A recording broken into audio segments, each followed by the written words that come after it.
très loin dans le Warp, il y a l'œil de la terreur. Il y a 10 000 ans de cela, notre galaxie fut témoin de la chute des Aeldaris. Comme pour tant d'autres races mortelles, leur âme est imparfaite, possédée par une intensité qui les condamne à l'excès dans tout ce qu'ils entreprennent, ce qui mena jadis à la lente dégénérescence de leur société. Lorsque chacun d'entre eux chercha à assouvir ses passions au détriment de toute autre considération. Au cœur de l'œil de la terreur reposent les mondes déchus, planète d'origine du peuple Aeldaris, désormais aux mains des démons et de la folie. Ils sont à l'heure actuelle la seule source du matériau brut utilisé pour concevoir les pierres esprits où les âmes Aeldaris sont aspirées pour échapper à l'éternelle soif de Slaanesh. En quête de cette matière, dont on dit qu'elle est faite d'essence chaotique pure coagulée au moment de la chute, certains continuent de s'aventurer vers ces mondes, mais bien peu en reviennent. Les Aeldaris renaclent à parler de leur déchéance aux êtres des peuples inférieurs. Mais une part des faits peut être déduite de quelques passages connus de leur mythologie.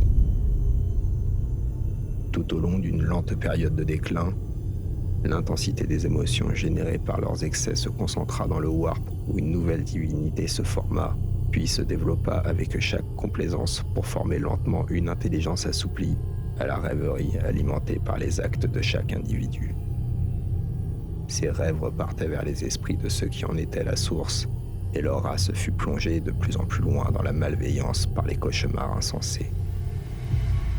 Quand les Aeldaris finirent par sombrer dans les profondeurs de la dépravation, la puissance endormie s'éveilla soudain. Slaanesh était né et son cri primal aspira dans le Warp les esprits de milliards d'entre eux. Malgré la mort de tant d'êtres, la véritable catastrophe survint au cœur de leur empire galactique, où le Warp parvint à faire irruption dans l'espace réel.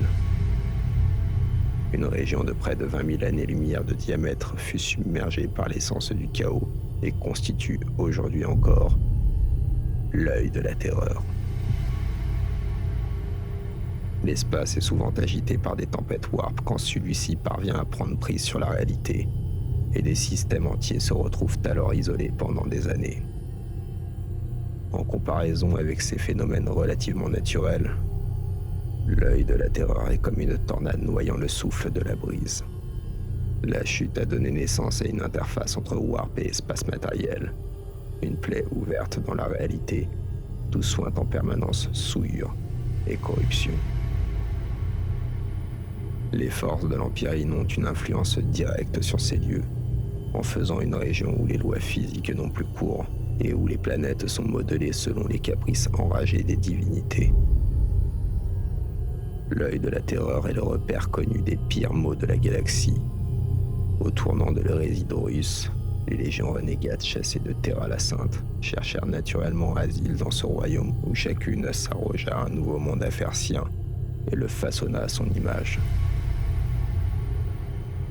Les serviteurs des différentes puissances du chaos s'y affrontent dans une lutte éternelle pour la suprématie et la possession de ressources qu'on peut difficilement qualifier de naturelles. Mais ils se montrent encore plus belliqueux en ces rares occasions où ils cessent de s'en prendre les uns aux autres pour se retourner vers l'univers matériel extérieur. Peu nombreux sont ceux qui sont parvenus à unir les factions disparates, mais Abaddon est l'un d'entre eux, et ses croisades noires rassemblent Marines, mutants et hordes de démons. Ces invasions sont le plus souvent limitées, car seules les plus fortes des créatures du chaos parviennent à survivre loin des énergies émanant du Warp. Le seul moyen pour elles de perdurer est de répandre la désolation au cours de ces croisades noires, ce qui explique un nombre de pertes toujours à la limite de l'inimaginable. C'est dans l'œil de la terreur que les légions renégates ont trouvé le moyen de terroriser l'Imperium depuis plus de 10 000 ans. Car en son sein, la notion de temps est aussi aléatoire que dans le Warp même. Tant de millénaires après les événements de l'hérésie, ce sont toujours les mêmes traîtres ayant fui devant la victoire impériale qui se lancent aujourd'hui, dans ses sanglants actes de guerre.